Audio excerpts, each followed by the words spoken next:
स्वागत है आपका हिंदी की इस प्रैक्टिस सीरीज में। यह प्रैक्टिस सेट टीजीटी, पीजीटी और यूजीसी नेट इत्यादि परीक्षाओं के लिए बहुत ही महत्वपूर्ण है। इस प्रैक्टिस सेट को पूरा हल करिएगा क्योंकि इसमें से बहुत सारे प्रश्न बहुत ही ज़्यादा इम्पॉर्टेंट हैं और परीक्षाओं में पूछे जा सकते हैं और कुछ प्रश्न ऐसे हैं जो पिछली परीक्षाओं में पूछे गए हैं। तो इस तरह से ये प्रैक्टिस सेट बहुत ही महत्वपूर्ण है, पूरा हल करिएगा इसको। चलिए स्टार्ट कर लेते हैं। पहला प्रश्न पूछा जा रहा है कि वर्ष 2017 का ज्ञानपीठ पुरस्कार निम्नलिखित में से किस लेखिका को मिला। ऑप्शन में है मृदुला गर्ग, कृष्णा सोबती, मन्नू भंडारी या चित्रा मुदगल। इसका सही उत्तर हो जाएगा कृष्णा सोबती। कृष्णा सोबती को 2017 में ज्ञानपीठ पुरस्कार मिला था। आगे बढ़ते हैं और देखते हैं अगला प्रश्न। अगला प्रश्न है, कौन सा आचार्य चतुर्वर्ग फल की प्राप्ति को काव्य का प्रयोजन मानता है। ऑप्शन में है भामह, वामन, आनंदवर्धन या कुंतक। कौन ऐसे आचार्य हैं जो काव्य का प्रयोजन चतुर्वर्ग फल प्राप्ति को मानते हैं, यानी धर्म, अर्थ, काम और मोक्ष, इन चारों को जो है वो काव्य का प्रयोजन मानते हैं। ऑप्शन में है भामह, वामन, आनंदवर्धन और कुंतक। इसका सही उत्तर हो जाएगा भामह। भामह जो है चतुर्वर्ग फल प्राप्ति को काव्य का प्रयोजन मानते हैं। इसमें से जो तथ्य आप लोग नहीं जानते होंगे उसको आप लोग नोट भी करते चलते जाइएगा। तीसरा प्रश्न है कि नाटक के संदर्भ में भरत मुनि के अनुसार रसों की संख्या कितनी है। ऑप्शन में है 8, 9, 10 और 11। इसका सही उत्तर हो जाएगा 8। भरत मुनि ने 8 ही रस माने हैं। आगे देखते हैं 4 नंबर का प्रश्न। वर्णों की आवृत्ति जहाँ हो वहाँ अलंकार कौन सा होता है। अनुप्रास अलंकार, श्लेष अलंकार, रूपक अलंकार या यमक अलंकार। वर्णों की आवृत्ति जहाँ होती है वहाँ पर अनुप्रास अलंकार होता है। सही उत्तर हो जाएगा इसका ए, अनुप्रास अलंकार। आगे बढ़ते हैं, अगला प्रश्न देखते हैं। आगे कुछ और कठिन प्रश्न आने वाले हैं। शुरू में मैंने थोड़े से आसान प्रश्न डाले हैं। 5 नंबर का प्रश्न है कि हिंदी निबंध के उत्कर्ष का काल है। ऑप्शन में है भारतेंदु युग, द्विवेदी युग, शुक्ल युग और शुक्लोत्तर युग। कौन सा ऑप्शन इसमें से सही होगा, आप लोग बताइए। सही उत्तर इसका हो जाएगा शुक्ल युग। हिंदी निबंध शुक्ल युग में उत्कर्ष पर था। अगला प्रश्न देखते हैं 6 नंबर का प्रश्न। निम्न में से अष्टछाप के प्रमुख कवि नहीं हैं। ऑप्शन में है कुंभन दास, सुंदर दास, नंददास और परमानंद दास। इसका सही उत्तर हो जाएगा सुंदर दास। सुंदर दास अष्टछाप के प्रमुख कवि नहीं हैं। ऑप्शन बी इसका राइट आंसर हो जाएगा। आगे बढ़ते हैं और 7 नंबर का प्रश्न देखते हैं क्या पूछा जा रहा है। प्रश्न है कि सूफी काव्य का अंतिम ग्रंथ कौन सा है। ऑप्शन में है यूसुफ जुलेखा, पद्मावती, मृगावती और इंद्रावती। ये प्रश्न आप लोगों ने पहले भी हल किया है तो आशा है कि आपको मुश्किल नहीं होगी। इसका सही उत्तर हो जाएगा इंद्रावती। इंद्रावती जो है सूफी काव्य की अंतिम रचना मानी जाती है। आगे बढ़ते हैं और 8 नंबर का प्रश्न देखते हैं। भक्ति काल को बौद्ध धर्म की देन किसने माना है। ऑप्शन में है जॉर्ज ग्रियर्सन, हजारी प्रसाद द्विवेदी, धीरेन्द्र वर्मा और रामचंद्र शुक्ल। इसका सही उत्तर हो जाएगा हजारी प्रसाद द्विवेदी। हजारी प्रसाद द्विवेदी ने भक्ति काल को बौद्ध धर्म की देन माना है। 9 नंबर का प्रश्न देखते हैं। 9 नंबर का प्रश्न है अद्वैतवाद के अनुसार जीव और ब्रह्म एक हैं, संसार सत्य है, जीव और ब्रह्म अलग अलग हैं, ब्रह्म विशेषण युक्त है। इसमें से कौन सा ऑप्शन सही होगा। सही उत्तर हो जाएगा इसका जीव और ब्रह्म एक हैं। अद्वैत यानी जो दो नहीं है यानी एक ही है, तो जीव और ब्रह्म एक हैं अद्वैतवाद के अनुसार होता है। और द्वैतवाद के अनुसार आत्मा और परमात्मा दोनों अलग अलग होते हैं। आगे बढ़ते हैं 10 नंबर का प्रश्न देखते हैं। पूछा गया है कि स्नेह निर्झर बह गया रेत ज्यों तन रह गया गीत किस कवि का है। जयशंकर प्रसाद का है, सुमित्रा नंदन पंत का है, सूर्यकांत त्रिपाठी निराला का है या महादेवी वर्मा का है। किसका यह गीत है, आप लोग बताइए। इसका सही उत्तर हो जाएगा निराला। ये जो है गीत ये निराला का है, सूर्यकांत त्रिपाठी निराला जी का है। सही उत्तर हो जाएगा इसका सी। 11 नंबर का प्रश्न देखते हैं। संसद से सड़क तक काव्य संग्रह का प्रकाशन वर्ष है 1976, 1972, 1980 या 1952। किस सन में संसद से सड़क तक काव्य संग्रह प्रकाशित हुआ था? इसका सही उत्तर हो जाएगा 1972। 1972 में यह रचना, यह काव्य संग्रह प्रकाशित हुआ था। 12 नंबर का प्रश्न है, गोदान में गोबर किस वर्ग का प्रतिनिधित्व करता है? सामंत, शाही को चुपचाप सहन करने वाला, समाज सेवा करने वाला, रूढ़ि विरोधी नई पीढ़ी के किसान का युवक या परंपरा को मानने वाला युवक? इसमें से कौन सा ऑप्शन आपके हिसाब से सही होगा? इसका सही उत्तर है रूढ़ि विरोधी नई पीढ़ी के किसान का युवक। वो पुरानी रूढ़ियों का विरोध करता है और किसानी को छोड़कर वह शहर में चला जाता है काम करने के लिए। 13 नंबर का प्रश्न देखते हैं। पूछा गया है कि वर्षा शब्द का बहुवचन चुनिए। ऑप्शन में है वर्षाएं, वर्षाओं, वर्षा और वर्षागण। इसका सही उत्तर हो जाएगा वर्षा। वर्षा शब्द का बहुवचन वर्षा ही होता है। आगे बढ़ते हैं। 14 नंबर का प्रश्न है, बाण भट्ट की आत्मकथा है एक प्रेम कथा, संघर्ष कथा, मनोविज्ञान कथा या जीवन मूल्यों पर आधारित उदात्त प्रेम कथा? कौन सा इसमें से सही होगा? बाण भट्ट की आत्मकथा जो है जीवन मूल्यों पर आधारित एक उदात्त प्रेम कथा है, तो सही उत्तर इसका हो जाएगा डी ऑप्शन। आगे बढ़ते हैं। 15 नंबर का प्रश्न पूछा गया है कि मैंने डंडे से सांप मारा रेखांकित शब्द में कारक है। ये रेखांकित शब्द जो है इसमें कौन सा कारक है? करण कारक, अपादान कारक, संबंध कारक या संप्रदान कारक? सही उत्तर हो जाएगा करण कारक। इसमें करण कारक है क्योंकि डंडे से जो है सांप को मारा गया है, तो सांप एक माध्यम है। आगे बढ़ते हैं। 16 नंबर का प्रश्न देखते हैं। शायद कमरे में कोई छिपा है, इस वाक्य में रेखांकित शब्द क्या है? प्रश्नवाचक है, संबंधवाचक है, अनिश्चयवाचक है या निजवाचक है? सही उत्तर हो जाएगा इसका अनिश्चयवाचक। कुछ, कोई, ये सब जो है अनिश्चयवाचक सर्वनाम कहलाते हैं। यहाँ पे कोई जो है अनिश्चयवाचक है क्योंकि पता नहीं है कि कौन छुपा है। आगे बढ़ते हैं। 17 नंबर का प्रश्न देखते हैं। यशपाल के उपन्यास झूठा सच की लोकप्रियता का कारण क्या है? उसमें झूठ को सच बतलाया गया है, भारत पाक के विभाजन की त्रासदी पर लिखित है, मनुष्यता को हारते हुए दिखाया गया है या इनमें से कोई नहीं? इसका सही उत्तर हो जाएगा बी, भारत पाकिस्तान के विभाजन की त्रासदी पर आधारित यह उपन्यास है और यही इसकी लोकप्रियता का कारण भी है। तो ऑप्शन नंबर बी इसका सही हो जाएगा। 18 नंबर की तरफ बढ़ते हैं। पूछा गया है कि पुस्तक शब्द क्या है? स्त्रीलिंग है, पुल्लिंग है, नपुंसक लिंग है या इसमें से कोई नहीं? पुस्तक जो शब्द है वो स्त्रीलिंग शब्द होता है। सही उत्तर हो जाएगा इसका बी। ये प्रश्न सबका सही हुआ होगा। आगे बढ़ते हैं। 19 नंबर का पूछा गया है कि शिवपालगंज किस उपन्यास से संबंधित है? ऑप्शन में विश्रामपुर का संत, मैला आंचल, आधा गांव और राग दरबारी।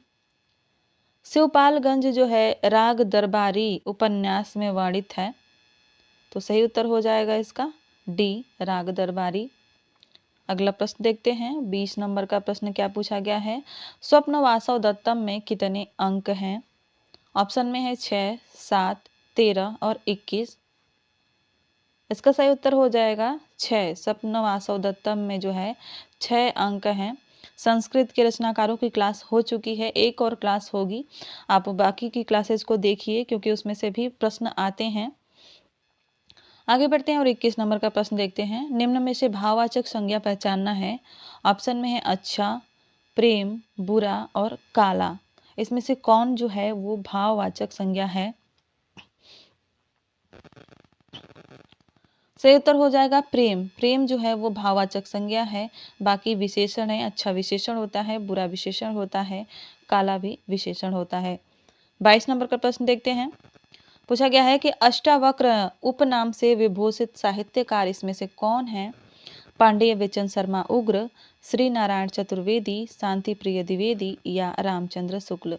किसको अष्टावक्र उपनाम से विभूषित किया गया है? सही उत्तर हो जाएगा इसका पांडेय बेचन शर्मा उग्र। इनको जो है अष्टावक्र के उपनाम से भी विभूषित किया गया है, यानी अष्टावक्र के नाम से इनको भी जाना जाता है, इनको जाना जाता है। 23 नंबर का प्रश्न देखते हैं, किस लेखक को भारत भारती पुरस्कार इसमें से नहीं मिला है? भारत भारती पुरस्कार इसमें से किस लेखक को नहीं मिला है? ध्यान रखिएगा, जब भी आप परीक्षा दे रहे हों तो नहीं पढ़ते हुए उसमें नहीं आए तो वहाँ पे ऐसे निशान लगा लीजिए ताकि ध्यान रहे कि क्या हमें आंसर देना है। ऑप्शन में है रामविलास शर्मा, डॉक्टर रघुवंश, कमलेश्वर और गिरिराज किशोर। आप लोग अपना आंसर कमेंट में दीजिए। इसका सही उत्तर हो जाएगा गिरिराज किशोर। गिरिराज किशोर को अभी तक भारत भारती पुरस्कार नहीं मिला है। आगे बढ़ते हैं और 24 नंबर का प्रश्न देखते हैं, वक्रोक्ति संप्रदाय के विरोधी आचार्य हैं। ऑप्शन में है भामह, रुद्रट, विश्वनाथ और जगन्नाथ। ध्यान रखिएगा, वक्रोक्ति संप्रदाय के विरोधी आचार्य पूछा गया है, न कि वक्रोक्ति संप्रदाय के आचार्य पूछा गया है। विरोधी बताना है आप लोगों को। ऑप्शन में है भामह, रुद्रट, विश्वनाथ और जगन्नाथ। इसका सही उत्तर हो जाएगा विश्वनाथ। आचार्य विश्वनाथ जो थे वक्रोक्ति संप्रदाय के विरोधी आचार्य माने जाते हैं। 25 नंबर का प्रश्न देखते हैं, यह पथ बंधु था उपन्यास के लेखक कौन हैं? ऑप्शन में है नरेश मेहता, विवेकी राय, श्रीलाल शुक्ल और राजेंद्र अवस्थी। कौन सा इसमें से सही होगा आप लोग कमेंट में बताइए। इसका सही उत्तर हो जाएगा नरेश मेहता। नरेश मेहता का यह उपन्यास है, यह पथ बंधु था। सही उत्तर हो जाएगा ए, नरेश मेहता। आगे बढ़ते हैं, 26 नंबर का प्रश्न देखते हैं। 26 नंबर का प्रश्न में पूछा गया है कि याव व जीवन में कौन सा समास है? तत्पुरुष समास, अव्ययी भाव समास, बहुब्रीहि समास या द्वंद्व समास। इसका सही उत्तर हो जाएगा अव्ययी भाव समास। याव व जीवन में जो है अव्ययी भाव समास होता है। 27 नंबर का प्रश्न देखते हैं। पूछा गया है कि ईय प्रत्यय से बना शब्द नहीं है। ध्यान दीजिएगा, यहाँ पे नहीं है पूछा जा रहा है। आदरणीय, शासकीय, भारतीय और स्वर्गीय, किसमें ईय प्रत्यय नहीं लगा हुआ है? इसका सही उत्तर हो जाएगा आदरणीय। आदरणीय शब्द में जो है नीय प्रत्यय लगा हुआ है, बाकी में ईय प्रत्यय लगा हुआ है। तो सही उत्तर इसका हो जाएगा ए। 28 नंबर का प्रश्न देखते हैं। पूछा जा रहा है कि निम्नलिखित में से कौन सी कहानी उदय प्रकाश द्वारा नहीं लिखी गई है?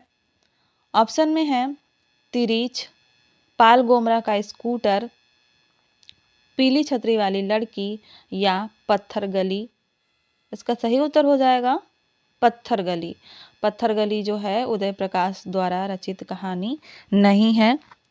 आगे बढ़ते हैं, 29 नंबर के प्रश्न पर पूछा जा रहा है कि लाघव चिन्ह का प्रयोग कहाँ होता है? लाघव चिन्ह का प्रयोग कहाँ होता है?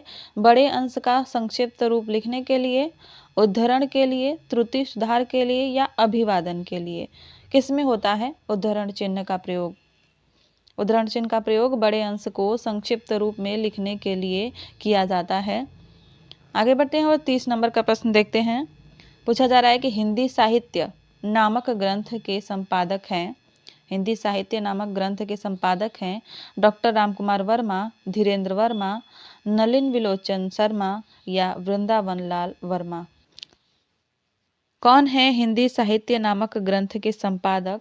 सही उत्तर हो जाएगा धीरेन्द्र वर्मा। धीरेन्द्र वर्मा ने हिंदी साहित्य नामक ग्रंथ का संपादन किया है। आगे बढ़ते हैं और 31 नंबर के प्रश्न को देखते हैं।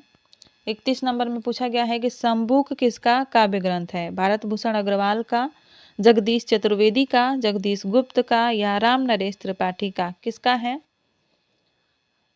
शंबुक जो है जगदीश गुप्त का काव्य संग्रह है। तो सही उत्तर इसका हो जाएगा सी, जगदीश गुप्त। बढ़ते हैं आगे 32 नंबर के प्रश्न पर। प्रश्न ज़्यादा हैं, 125 प्रश्नों की प्रश्नोत्तरी है। पूरा टीजीटी पीजीटी का मॉडल पेपर समझ लीजिए। तो पूरा प्रश्न हल करिए और देखिए कि आपके कितने प्रश्न सही हो रहे हैं। इससे आपको आपकी तैयारी का अंदाजा भी लग जाएगा।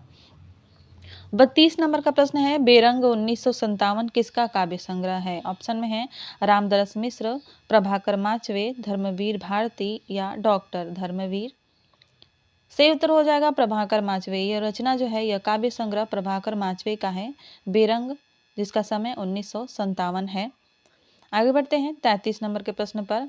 पूछा जा रहा है कि सचिन ने एक ओवर में 5 छक्के लगाए, वाक्य का उद्देश्य क्या है? उद्देश्य और विधेय वाक्य के दो अंग होते हैं। तो इसमें उद्देश्य कौन सा है? छक्के, ओवर, सचिन और 5, कौन सा इसमें वाक्य का उद्देश्य है? सही उत्तर हो जाएगा सचिन। सचिन जो है वाक्य का उद्देश्य है और पूरा वाक्य जो है विधेय है। आगे बढ़ते हैं, 34 नंबर का प्रश्न देखते हैं।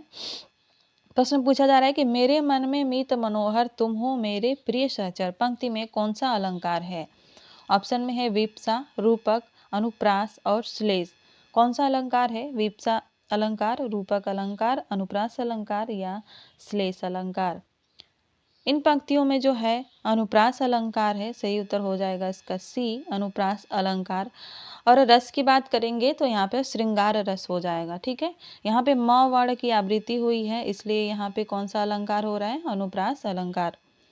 आगे बढ़ते हैं, 35 नंबर का प्रश्न है कि सुदामा पांडे धूमिल की कविताओं को किसने स्वाधीन भारत की कविता की नक्सलवाड़ी कहा है?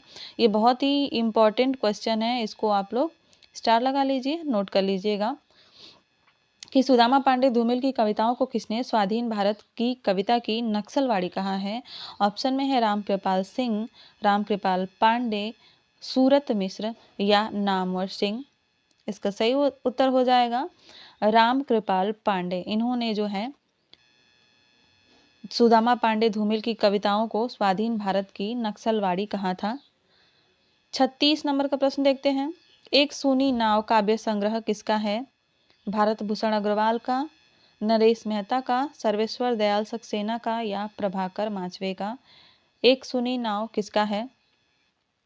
एक सूनी नाव काव्य संग्रह जो है सर्वेश्वर दयाल सक्सेना का है, तो सही उत्तर हो जाएगा सी, एक सूनी नाव, जंगल का दर्द इत्यादि जो है सर्वेश्वर दयाल सक्सेना का है।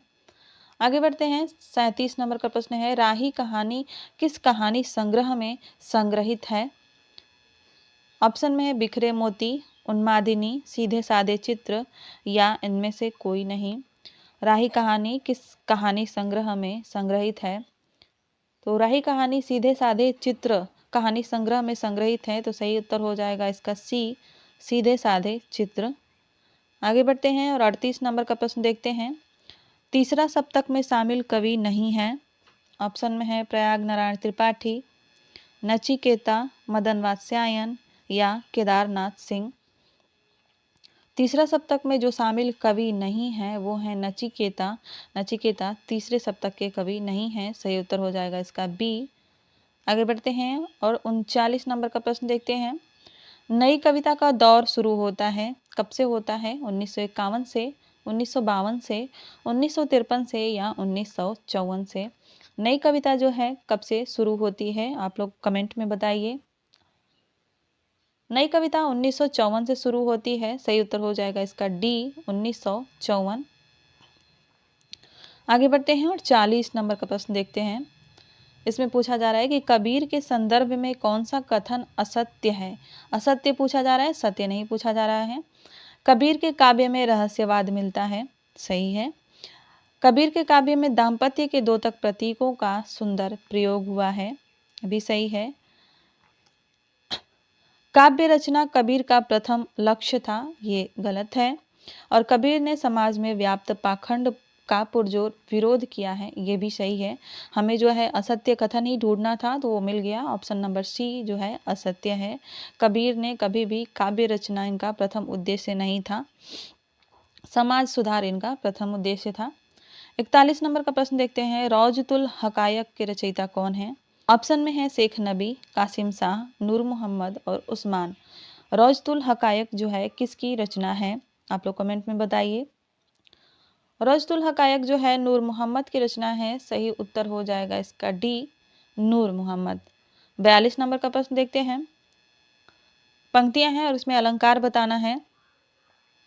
पूछा जा रहा है कि परत भ्रमर सुख तुंड पर भ्रम धरी कुसुम पलास, धलिताको पकरन चहत जम्बू फल की आस। और इन पंक्तियों में कौन सा अलंकार है? ऑप्शन में है संदेह अलंकार, भ्रांतिमान, रूपक और दीपक। कौन सा अलंकार इसमें है? इन पंक्तियों में भ्रांतिमान अलंकार है, सही उत्तर हो जाएगा इसका बी, भ्रांतिमान। 43 नंबर का प्रश्न है, विभत्स रस का रंग है। सभी रसों के जो रंग हैं मैं आप लोगों को बता दूंगी, एक कम्युनिटी पोस्ट डाल दूंगी, उसमें आप लोग देख लीजिएगा कि कौन से रस का कौन सा रंग है। यहाँ पे पूछा जा रहा है कि विभत्स रस का कौन सा रंग है, लाल वर्ण, नील वर्ण, काला वर्ण या सफेद वर्ण। सही उत्तर हो जाएगा इसका नील वर्ण। विभत्स रस का जो रंग है वो नील है यानी नीला रंग है। 44 नंबर का प्रश्न देखते हैं। कवित्व बीज प्रतिमानम कथन किसका है, विश्वनाथ का, मम्मट का, जगन्नाथ का या वामन का। सही उत्तर हो जाएगा वामन। यह कथन जो है वामन का है। 45 नंबर का प्रश्न है। 9 साल छोटी पत्नी के लेखक कौन हैं, संजीव, कृष्णा सोबती, रविंद्र कालिया या मन्नू भंडारी। 9 साल छोटी पत्नी जो है रविंद्र कालिया की रचना है। सही उत्तर हो जाएगा इसका सी, रविंद्र कालिया। 46 नंबर का प्रश्न देखते हैं। सर्व सुखी और सर्वोत्तम मनों के सर्वोत्तम और सर्वाधिक सुखपूर्ण क्षणों का लेखा कविता है। यह कथन किसका है, जॉनसन का, सेली का, मैथ्यू अर्नोल्ड का या वर्ड्सवर्थ का। ये आप लोगों के लिए बहुत ही इंपॉर्टेंट क्वेश्चन है, इसको आप लोग नोट कर लीजिएगा। इसका सही उत्तर क्या होगा आप लोग जल्दी से कमेंट में बताइए। इसका सही उत्तर हो जाएगा शेली। यह सेली का कथन है। सही उत्तर हो जाएगा बी। आगे बढ़ते हैं। 47 नंबर का प्रश्न देखते हैं। मध्यकालीन धर्म साधना किसका निबंध है, यह निबंध है। यह किसका है, रामचंद्र शुक्ल का, महादेवी वर्मा का, हजारी प्रसाद द्विवेदी का या विश्वनाथ प्रसाद का। इसका सही उत्तर है हजारी प्रसाद द्विवेदी। यह निबंध हजारी प्रसाद द्विवेदी जी का है, मध्यकालीन धर्म साधना। 48 नंबर के प्रश्न को देखते हैं। इनमें से किस कृति की रचना का आधार कठोपनिषद है। ऑप्शन में है अंधायुग, आत्मजयी, महाप्रस्थान और आर्यावर्त। सही उत्तर इसका हो जाएगा आत्मजयी। आत्मजयी जो है इसका आधार कठोपनिषद है। बाकी अंधायुग महाभारत पर आधारित है, आर्यावर्त भी महाभारत पर आधारित है और महाप्रस्थान भी महाभारत पर आधारित है। आगे बढ़ते हैं और 49 नंबर का प्रश्न देखते हैं। हिंदी में स्त्री विमर्श की अवधारणा को चर्चा में लाने का श्रेय किस कथाकार को दिया जाता है। ऑप्शन में है कमलेश्वर, भीष्म साहनी, राजेंद्र यादव और काशीनाथ सिंह। इसका सही उत्तर है राजेंद्र यादव। राइट आंसर है राजेंद्र यादव। राजेंद्र यादव को हिंदी में स्त्री विमर्श की अवधारणा को यानी स्त्री विमर्श से संबंधित रचनाएं रचने का श्रेय सबसे पहले दिया जाता है। 50 नंबर का प्रश्न है। देवनागरी लिपि का सर्वप्रथम प्रयोग कहाँ हुआ था, महाराष्ट्र में, पंजाब में, गुजरात में या उत्तर प्रदेश में। इसका सही उत्तर हो जाएगा गुजरात में। देवनागरी लिपि का प्रयोग सबसे पहले गुजरात के नागर ब्राह्मणों द्वारा किया गया था। आगे बढ़ते हैं। 51 नंबर का प्रश्न है कि किस विकल्प में सभी अल्प प्राण व्यंजन हैं। ऑप्शन ए में है ध, स, थ, ड़, बी में है क, च, ट, त, सी में है ध, छ, व, न या डी है ख, च, घ, फ। कौन सा इसका सही उत्तर हो जाएगा। सही उत्तर हो जाएगा इसका क, च, ट, त। ये जो हैं अल्प प्राण व्यंजनों के समूह हैं, तो ऑप्शन बी इसका राइट आंसर हो जाएगा। 52 नंबर का प्रश्न देखते हैं। पाप और पुण्य की मीमांसा पर लिखा गया उपन्यास है। ऑप्शन में है चित्रलेखा, धर्मपाल, विराटा की पद्मिनी या गढ़कुंठार। कौन सा इसमें से सही होगा, कौन सा उपन्यास जो है पाप पुण्य की मीमांसा पर लिखा गया उपन्यास है। सही उत्तर हो जाएगा इसका चित्रलेखा। चित्रलेखा में पाप पुण्य का लेखा जोखा वर्णित है। सही उत्तर हो जाएगा इसका ए नंबर। आगे बढ़ते हैं। 52 नंबर का प्रश्न है कि किस एकांकीकार ने अतीत गौरव को प्रस्तुत करते हुए राष्ट्रीयता और देश प्रेम की भावना को जगाने का प्रयास किया अपनी एकांकियों के माध्यम से। ऑप्शन में है जगदीश चंद्र माथुर, रामकुमार वर्मा, भुवनेश्वर या उपेंद्र नाथ अस्क। सही उत्तर हो जाएगा रामकुमार वर्मा। रामकुमार वर्मा ने अपने एकांकियों के माध्यम से देश प्रेम को जगाया और अतीत गौरव को प्रस्तुत किया, यानी इतिहास में जो कुछ भी हम थे। 54 नंबर का प्रश्न है। मुख्यतः दलित वर्ग का चित्रण प्रेमचंद के किस उपन्यास में हुआ है। हालांकि प्रेमचंद के सभी उपन्यासों में दलित वर्गों का, गरीब वर्गों का चित्रण है, लेकिन मुख्यतः दलित वर्ग का चित्रण किस उपन्यास में हुआ है। वरदान में, निर्मला में, गबन में या कर्मभूमि में। इसका सही उत्तर हो जाएगा डी, कर्मभूमि। मुख्यतः ये जो है दलित वर्ग से संबंधित ही उपन्यास है। सही उत्तर हो जाएगा इसका डी। 55 नंबर का प्रश्न है कि मेरे साक्षात्कार 2011 रचना विधा क्या है इसकी? साक्षात्कार है, पत्र संकलन है, या कविता है, या कहानी है? क्या है? इसका सही उत्तर हो जाएगा कविता। मेरे साक्षात्कार, जो कि इसका समय 2011 है और यह एक कविता विधा की रचना है, यानी यह एक कविता है। आगे बढ़ते हैं 56 नंबर के प्रश्न की तरफ। प्रश्न है कि हम जो देखते हैं काव्य संग्रह, जिसका समय 1997 है, यह किसका है? लीलाधर जगूड़ी का, मंगलेश डबराल का, राजेश जोशी का, या विजय देवनारायण शाही का? यह किसका है? सही उत्तर हो जाएगा इसका मंगलेश डबराल। यह जो काव्य संग्रह है वो मंगलेश डबराल का है। 1997 में इन्होंने यह जो है प्रकाशित हुआ था। 57 यानी 57 नंबर का प्रश्न है कि सखी वे मुझसे कहकर जाते प्रसिद्ध कविता किसकी है? ऑप्शन में है मैथिली शरण गुप्त, दिनकर, माखनलाल चतुर्वेदी और केदारनाथ मिश्र। सही उत्तर इसका हो जाएगा माखनलाल चतुर्वेदी। ये जो कविता है यह माखनलाल चतुर्वेदी की है। आगे बढ़ने से पहले अगर क्लास अच्छी लग रही हो तो क्लास को लाइक कर सकते हैं, और चैनल पर पहली बार आए हैं तो चैनल से जुड़ जाइएगा, यानी चैनल को सब्सक्राइब कर लीजिएगा। यह आपकी तैयारी में काफ़ी मददगार साबित होगा। और कुछ भी पूछना हो या इन प्रश्नों से संबंधित कुछ भी आपको कहना हो तो कमेंट में कह सकते हैं। 58 नंबर का प्रश्न देखते हैं। पूछा गया है कि बलि पथ के गीत के रचनाकार कौन है? सोहनलाल द्विवेदी, जगन्नाथ प्रसाद, सियाराम शरण और हरिऔध। किसके गीत हैं ये? किसकी रचना है यह बलि पथ के गीत? सही उत्तर हो जाएगा इसका जगन्नाथ प्रसाद। जगन्नाथ प्रसाद की यह कविता जो है बलि पथ के गीत है। आगे बढ़ते हैं 59 नंबर का प्रश्न 59। कुकुरमुत्ता को निराला की कविता का प्रस्थान बिंदु किसने कहा है? बहुत ही इंपॉर्टेंट क्वेश्चन है, इसको आप लोग ध्यान रखिएगा। ऑप्शन में है नंद किशोर नवल, सोहनलाल द्विवेदी, प्रभाकर माचवे और भवानी प्रसाद मिश्र। किसने जो है कुकुरमुत्ता कविता को निराला की कविता का प्रस्थान बिंदु कहा है? वो थे प्रभाकर माचवे। तो सही उत्तर हो जाएगा इसका सी, प्रभाकर माचवे। 60 नंबर का प्रश्न देखते हैं। छायावाद में गीति तत्वों की प्रमुखता है, यह कथन किसका है? डॉक्टर नगेंद्र का, रामविलास शर्मा का, आचार्य रामचंद्र शुक्ल का, या नंद दुलारे वाजपेयी का? यानी किसने कहा है कि छायावाद में गीति तत्वों की प्रमुखता है? इस प्रश्न में मुझे थोड़ा सा डाउट है। अगर आपको इसका आंसर पता हो तो कमेंट में ज़रूर बताइएगा। हालांकि मुझे इतना पता है कि देवराज ने कहा था कि छायावाद गीति काव्य है, प्रकृति काव्य है, प्रेम काव्य है, लेकिन इसमें मुझे थोड़ा सा कन्फ्यूजन है। अगर आपको पता होगा तो इसको हम अभी के लिए छोड़ देते हैं। 61 नंबर के प्रश्न की तरफ बढ़ते हैं। 61 नंबर में पूछा जा रहा है कि कामायनी में सारस्वत प्रदेश किसका प्रतीक है? धर्म का, संसार का, मानसरोवर का, या आसुरी शक्तियों का? कामायनी में सारस्वत प्रदेश किसका प्रतीक है? जब हम पद्मावत को पढ़ रहे थे और वहाँ पे हमने प्रतीक पढ़ा था, तो उसमें कामायनी से और पद्मावत से दोनों के प्रतीकों का हमने एक साथ विश्लेषण किया था। तो वहाँ से आप लोगों को ये पता होगा कि कामायनी में जो है सारस्वत प्रदेश किसका प्रतीक है? सही उत्तर हो जाएगा इसका बी, संसार। कामायनी का सारस्वत प्रदेश जो है संसार का प्रतीक है।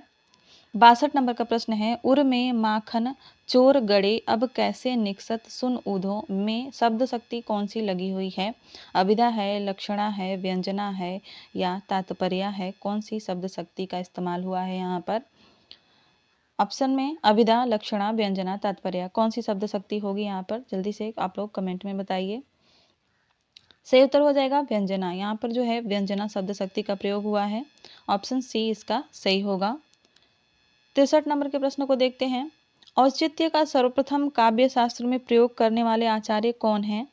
रुद्रट, आनंदवर्धन, भट्टनायक और क्षेमेंद्र। सही उत्तर हो जाएगा इसका क्षेमेंद्र। इनकी रचना भी है औचित्य विचार चर्चा, और यह जो है औचित्य संप्रदाय के प्रवर्तक भी हैं। आगे बढ़ते हैं 64 नंबर का प्रश्न देखते हैं। टस से मस ना होना का अर्थ क्या होगा? कठोर हृदय का होना, अनुनय विनय से पसीजना न पसीजना, जगह न बदलना, धैर्य पूर्वक सहन करना। कौन सा इसका सही होगा? टस से मस न होना, इसका अर्थ होता है अनुनय विनय से न पसीजना। आगे बढ़ते हैं और 65 नंबर का प्रश्न देखते हैं। दुर्योग का संधि विच्छेद क्या होगा? दुर्योग का संधि विच्छेद क्या होगा? दुह प्लस योग, दुह प्लस आयोग, दुर प्लस आयोग या दुर्योग? कौन सा इसका सही होगा? इसका सही उत्तर हो जाएगा दुह प्लस योग। इसमें विसर्ग संधि होती है दुर्योग में। विसर्ग जो है ऊपर वाले र में बदल जाता है। संधि पढ़ेंगे तो हम इसको देखेंगे। आगे बढ़ते हैं और 66 नंबर का प्रश्न है, सौदामिनी शब्द का पर्यायवाची है भय, माता, लक्ष्मी और बिजली। मेरे ख्याल से ये सभी को पता होगा। सौदामिनी शब्द जो है, सौदामिनी शब्द का पर्यायवाची बिजली होता है। बिजली को सौदामिनी भी कहते हैं। सही उत्तर हो जाएगा इसका डी। 67 नंबर का प्रश्न है, पेरूमाल तिरुमोली किस आलवार संत की रचना है? आंडाल की, कुलशेखर की, भ्रांत योगी की या सटकोप की? सही उत्तर है इसका कुलशेखर। ये जो रचना है पेरूमाल तिरुमोली, ये कुलशेखर की रचना है, जो कि यह एक आलवार संत थे। आगे बढ़ते हैं 68 नंबर के प्रश्न पर। पूछा गया है कि आधुनिक हिंदी साहित्य का इतिहास 1934 के लेखक कौन हैं? डॉक्टर कृष्ण शंकर शुक्ल, रामशंकर शुक्ल, शिव कुमार मिश्र या नामवर सिंह? आधुनिक हिंदी साहित्य का इतिहास जो है श्री कृष्ण शंकर शुक्ल का है, तो सही उत्तर हो जाएगा ए, श्री कृष्ण शंकर शुक्ल। आते हैं 69 नंबर के प्रश्न की तरफ। 69, नल दमयंती कथा के लेखक हैं लालचंद्र, लालचदास, रोड़ा या व्यास कवि? नल दमयंती कथा किसकी है? वो है व्यास कवि की। सही उत्तर हो जाएगा इसका डी, व्यास कवि। 70 नंबर का प्रश्न है कि सबसे पहले चौपाई और दोहों की परंपरा का प्रयोग किसने किया? कबीरदास ने, जायसी ने, स्वयंभू ने या सरहपा ने? सही उत्तर हो जाएगा इसका डी, सरहपा। सरहपा ने ही सबसे पहले चौपाई और दोहों की परंपरा का प्रयोग किया था। 71 नंबर का प्रश्न है, मलिक मोहम्मद जायसी की किस रचना में हिंदू मुस्लिम मान्यताओं में समन्वय का भाव परिलक्षित होता है? ऑप्शन में पद्मावत, अखरावट, आखिरी कलाम या महरी बाईसी? इसका सही उत्तर हो जाएगा अखरावट। अखरावट में जो है हिंदू मुस्लिम एकता या हिंदू मुस्लिम समन्वय का भाव परिलक्षित होता है। करते हैं और 73 नंबर का प्रश्न देखते हैं। पूछा गया है कि बकलम खुद 1951 इसका समय है, यह किसका निबंध संग्रह है? ऑप्शन में है केदारनाथ सिंह, नामवर सिंह, उषा प्रियंवदा और मृदुला गर्ग। यह किसका निबंध संग्रह है? जल्दी से कमेंट में बताइए। सही उत्तर हो जाएगा इसका नामवर सिंह। यह निबंध संग्रह जो है नामवर सिंह का है। आगे बढ़ते हैं और 74 नंबर का प्रश्न देखते हैं। पूछा गया है कि प्रथम विश्व युद्ध की पृष्ठभूमि पर लिखी गई कहानी है परिंदे, सिक्का बदल गया, उसने कहा था और अमृतसर आ गया। यह प्रश्न बहुत बार परीक्षाओं में, अलग अलग परीक्षाओं में पूछा जा चुका है। इसको आप लोग नोट कर लीजिएगा। अगर जानते हैं तो अच्छी बात है, नहीं जानते हैं तो इसको कहीं पर नोट कर लीजिएगा। इसका सही उत्तर है उसने कहा था। यह प्रथम विश्व युद्ध की पृष्ठभूमि पर लिखी गई कहानी है। प्रथम फ्लैशबैक शैली में लिखी गई कहानी है। आगे बढ़ते हैं। 75 नंबर का प्रश्न है कि उद्दंत मार्तंड पत्रिका की आवृत्ति थी, मासिक थी, साप्ताहिक थी, पाक्षिक थी या दैनिक थी? यानी यह कब कब प्रकाशित होती थी? महीने में एक बार, सप्ताह में एक बार, 15 दिन, पाक्षिक यानी 15 दिन में एक बार या दैनिक यानी रोज? इसका सही उत्तर हो जाएगा साप्ताहिक, यानी हफ्ते में एक बार यह प्रकाशित होती थी उद्दंत मार्तंड। 76 नंबर का प्रश्न देखते हैं। निर्मल वर्मा का यात्रा संस्मरण चीड़ों पर चांदनी आधारित है शिमला प्रवास पर, यूरोप प्रवास पर, एशिया प्रवास पर या मेघालय प्रवास पर? सही उत्तर इसका हो जाएगा यूरोप प्रवास पर। जब निर्मल वर्मा यूरोप गए थे तो उसी के आधार पर इन्होंने यह यात्रा संस्मरण लिखा है, चीड़ों पर चांदनी। आगे बढ़ते हैं। 77 नंबर का प्रश्न है कि भारतेंदु युग का साहित्य राष्ट्रीय जागरण का संदेश है, यह कथन किसका है? यह कथन जो है यह किसका है? रामविलास शर्मा का, रामचंद्र शुक्ल का, हजारी प्रसाद द्विवेदी का या विश्वनाथ प्रसाद मिश्र का? इसका सही उत्तर है विश्वनाथ प्रसाद मिश्र का। यह कथन कि भारतेंदु युग का साहित्य राष्ट्रीय जागरण का संदेश है, विश्वनाथ प्रसाद मिश्र का है। आगे बढ़ते हैं। 78 नंबर का प्रश्न देखते हैं। आधुनिक हिंदी निर्माताओं की बृहत त्रयी में शामिल नहीं है। ऑप्शन में है भारतेंदु हरिश्चंद्र, बालकृष्ण भट्ट, प्रेम घन और प्रताप नारायण मिश्र। सही उत्तर इसका हो जाएगा बद्री नारायण चौधरी प्रेम घन। ये आधुनिक हिंदी निर्माताओं की बृहत त्रयी में शामिल नहीं है। सी ऑप्शन इसका सही हो जाएगा। आगे बढ़ते हैं 78 नंबर के बाद 79 नंबर का प्रश्न है कि 10 लाख को संस्कृत में नहीं कहते हैं। ध्यान दीजिएगा, नहीं कहते हैं। 10 लक्षम, नियूतम, प्रयूतम और अयूतम, यानी किसको इसमें से 10 लाख नहीं कहते हैं? सही उत्तर हो जाएगा इसका अयूतम। अयूतम जो है 10 लाख को नहीं कहते हैं संस्कृत में। 80 नंबर का प्रश्न है कि जहाँ दर्द नीला है, यह रचना इसके रचनाकार कौन है, जो कि 1977 में प्रकाशित हुई थी?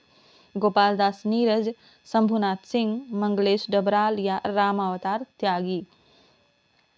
सही उत्तर हो जाएगा इसका शंभुनाथ सिंह। यह रचना शंभुनाथ सिंह की है, 1977 में प्रकाशित हुई थी। 81 नंबर का प्रश्न है कि तार सप्तक में अज्ञेय ने किस कवि को शामिल करने पर खेद प्रकट किया था? इंपॉर्टेंट क्वेश्चन है, नोट कर लीजिएगा। भारत भूषण अग्रवाल, प्रभाकर माचवे, रामविलास शर्मा या मुक्ति बोध, किसको इन्होंने शामिल करने पर, तार सप्तक में शामिल करने पर खेद प्रकट किया था? सही उत्तर हो जाएगा इसका रामविलास शर्मा। रामविलास शर्मा को इन्होंने तार सप्तक में शामिल करने पर खेद प्रकट किया है। 82 नंबर का प्रश्न देखते हैं। पुत्रेण सह माता गच्छति पद में कौन सी विभक्ति होगी? द्वितीया होगी, तृतीया होगी, चतुर्थी होगी या पंचमी होगी? कौन सी विभक्ति इसमें होगी? सही उत्तर हो जाएगा इसका तृतीया। इसमें तृतीया विभक्ति होगी। 83 नंबर का प्रश्न देखते हैं। रामायण का अन्य नाम क्या है? सप्तसहस्त्री संहिता, चतुर्विंशति सहस्त्र संहिता, पंचम वेद या इनमें से कोई नहीं? इसका सही उत्तर हो जाएगा चतुर्विंशति सहस्त्र संहिता। यह रामायण का एक अन्य नाम है, संस्कृत नाम कह सकते हैं इसको। 84 नंबर का प्रश्न देखते हैं। वायु का पर्यायवाची नहीं है। ध्यान दीजिएगा, नहीं है पूछा गया है। वातः, समीरणः, सदागीतः या मुकुंदः? सही उत्तर हो जाएगा इसका मुकुंदः। बाकी ये तीनों जो हैं वायु के पर्यायवाची हैं, वातः, समीरणः और सदागीतः। 85 नंबर का प्रश्न देखते हैं। इनमें से एक जीवनी नहीं है। ऑप्शन में है आवारा मसीहा, कलम का सिपाही, शिखर से सागर या अन्य से अनन्या। सही उत्तर इसका क्या हो जाएगा? अन्य से अनन्या, जो कि प्रभा खेतान की आत्मकथा है, जीवनी नहीं है। और ये तीनों जो हैं जीवनी है, आवारा मसीहा, कलम का सिपाही और शिखर से सागर। आगे बढ़ते हैं और 86 नंबर का प्रश्न देखते हैं।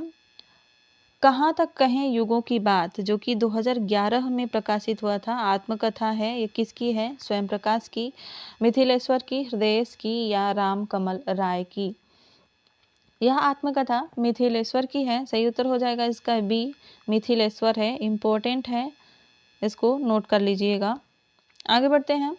87 नंबर का प्रश्न है कि किस रचनाकार के बचपन का नाम राम बोला था? किस रचनाकार के बचपन का नाम राम बोला था? तुलसीदास, केशवदास, कबीरदास या विद्यापति?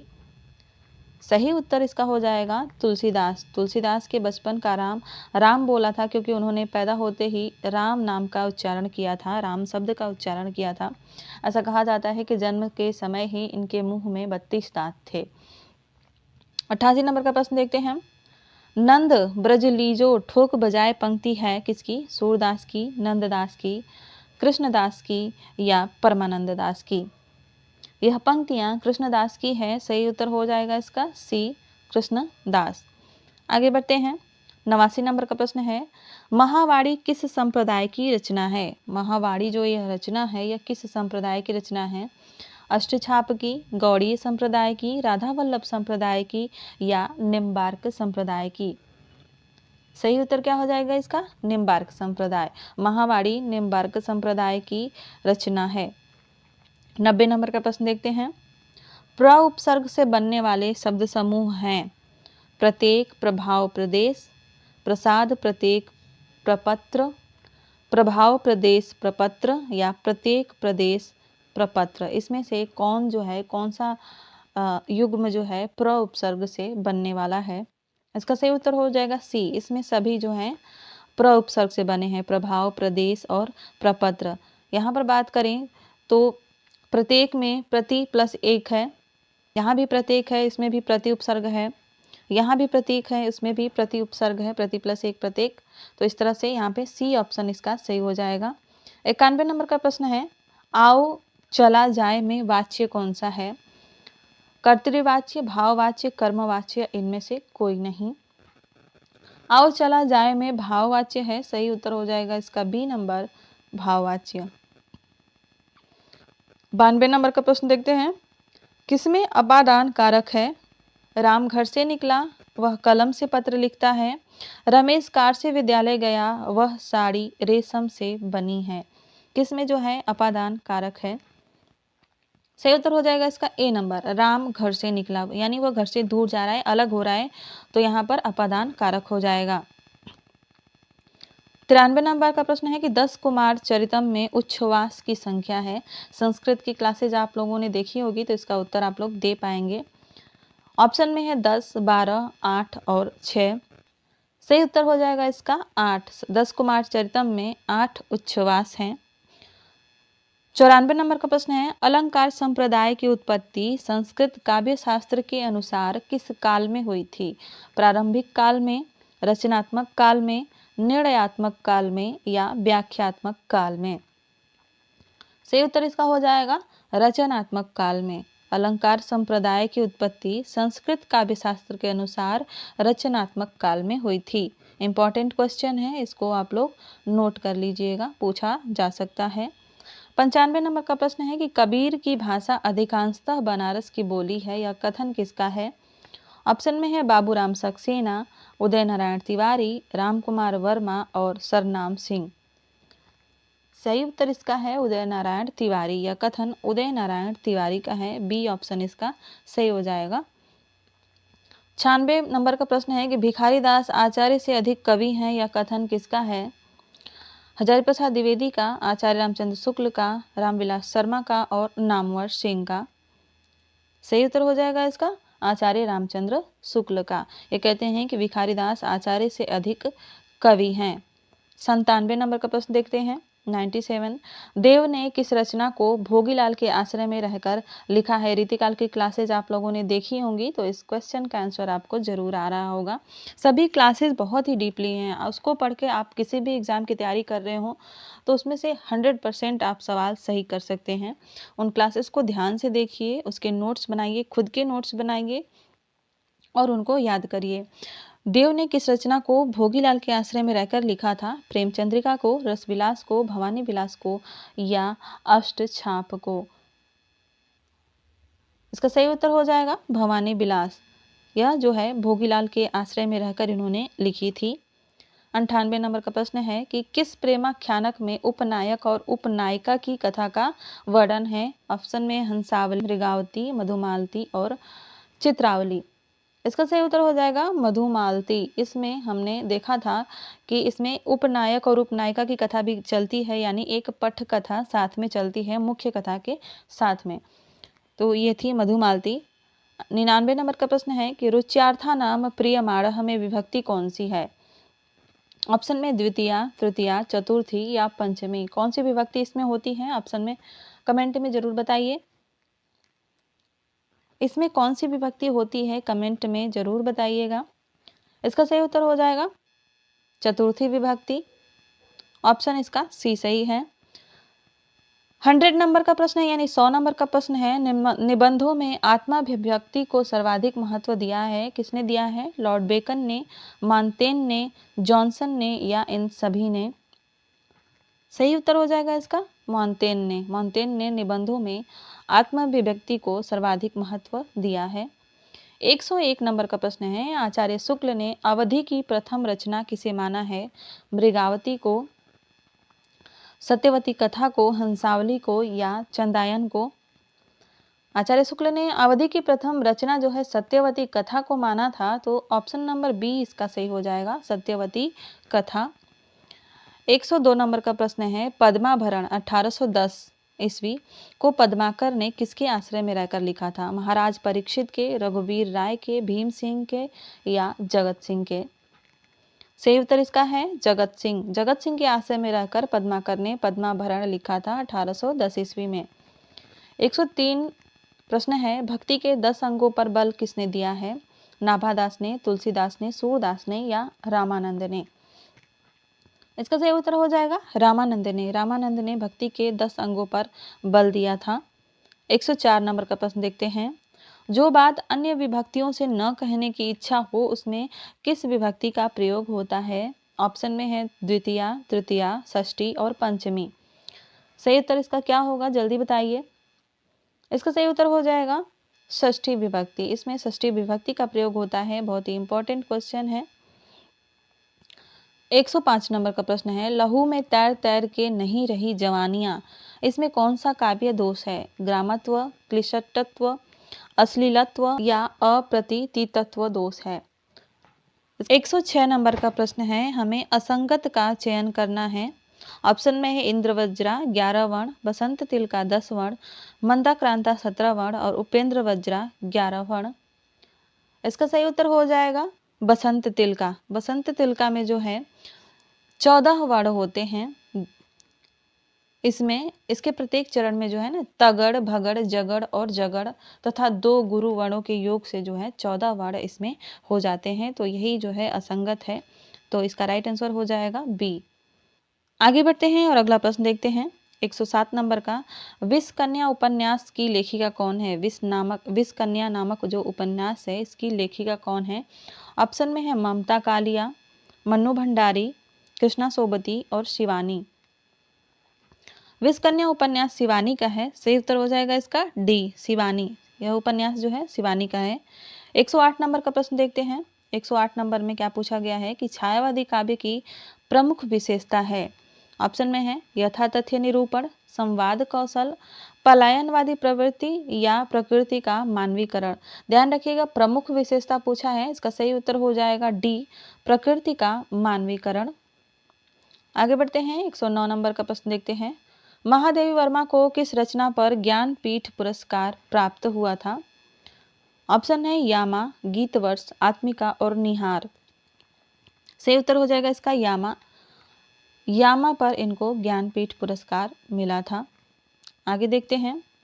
बने रहिए क्लास में, सभी प्रश्नों को हल करिए, देखिए कि आपके कितने प्रश्न सही हो रहे हैं। इससे आपको आपकी तैयारी का अंदाजा भी लगता रहेगा कि कैसी तैयारी आपकी चल रही है। 110 नंबर का प्रश्न है कि पहाड़ों पर प्रेममय संगीत रिपोर्टाज के लेखक कौन हैं? उपेंद्र नाथ अस्क, शिव सागर, विवेकी राय या फणीश्वर नाथ रेणु। सही उत्तर हो जाएगा इसका उपेंद्र नाथ अस्क। यह जो है रिपोर्टाज उपेंद्र नाथ अस्क का है, पहाड़ों पर प्रेममय संगीत। 111 नंबर का प्रश्न देखते हैं। लहर लौट गई एकांकी के लेखक कौन है? चिरंजीत, कमलेश्वर, डॉक्टर सत्येंद्र और भारत भूषण अग्रवाल। यह किसकी एकांकी है? लहर लौट गई कमलेश्वर की एकांकी है। सही उत्तर हो जाएगा इसका बी, कमलेश्वर। 112 नंबर का प्रश्न देखते हैं। 112 नंबर में पूछा गया है कि नयनों का नयनों से गोपन प्रिय संभाषण पंक्ति में कौन सा रस है? ऑप्शन है करुण रस, शांत रस, वीर रस, श्रृंगार रस। कौन सा रस इसमें होगा? इस पंक्ति में हो जाएगा श्रृंगार रस। सही उत्तर हो जाएगा इसका डी, श्रृंगार। हालांकि श्रृंगार ऐसे लिखा जाता है, इस श्रृंगार जो है ना शब्द अशुद्ध और शुद्ध में पूछा जाने वाला शब्द है। श्रृंगार इस तरह से लिखा जाता है, टाइप नहीं हो पाता है इस तरह से। तो इस तरह से आप लोग ध्यान रखिएगा। श्रृंगार अगर इस तरह से रहे बड़ा सा के साथ तो भी सही माना जाता है, बड़ा सा के साथ श्रृंगार। आगे बढ़ते हैं। 113 नंबर का प्रश्न है। 114 नंबर का प्रश्न है। नंबरिंग थोड़ी सी लग रहा है गलत हो गई है। 112, 114, चलिए कोई बात नहीं, प्रश्न से मतलब है हमें। प्रश्न है कि घोर अहमनिष्ठ व्यक्तिवाद किस काव्यधारा की प्रवृत्ति है? छायावाद की, प्रगतिवाद की, प्रयोगवाद की या सभी में? इसका सही उत्तर हो जाएगा प्रयोगवाद में। प्रयोगवाद में जो है घोर अहमनिष्ठ की भावना थी। सही उत्तर हो जाएगा इसका सी। 115 नंबर का प्रश्न है कि तुलसी गंग दुई भय सुकविन के सरदार, यह किसका कथन है? भिखारी दास का, बनारसी दास का, सेनापति का या केशवदास का? इसका सही उत्तर हो जाएगा भिखारी दास। ये जो पंक्तियां हैं भिखारी दास की हैं। आगे बढ़ते हैं। 116 नंबर का प्रश्न है कि भ्रमित पथिक गद्य गीत के रचनाकार कौन हैं? चतुरसेन शास्त्री, वृंदावन लाल वर्मा, सतगुरु शरण अवस्थी या अज्ञेय। यह जो रचना है, यह जो गद्य गीत है वो सतगुरु शरण अवस्थी का है। सही उत्तर हो जाएगा इसका सी। 117 नंबर की तरफ बढ़ते हैं। वह भी कोई देश है महाराज, 2012 में यह रचना है। यात्रा वृत्तांत यह किसकी है? कुसुम खेमानी की, अनिल यादव की, पंकज सिंह की या रमणिका गुप्ता की? सही उत्तर हो जाएगा इसका अनिल यादव। यह जो है अनिल यादव का यात्रा वृत्तांत है। 118 नंबर का प्रश्न देखते हैं। चेहरे जाने पहचाने रेखा चित्र के लेखक कौन है? भीमसेन त्यागी, सत्यवती मलिक, सेठ गोविंद दास या डॉक्टर नगेंद्र? इसका सही उत्तर हो जाएगा सेठ गोविंद दास। यह रेखा चित्र जो है सेठ गोविंद दास का है, चेहरे जाने पहचाने।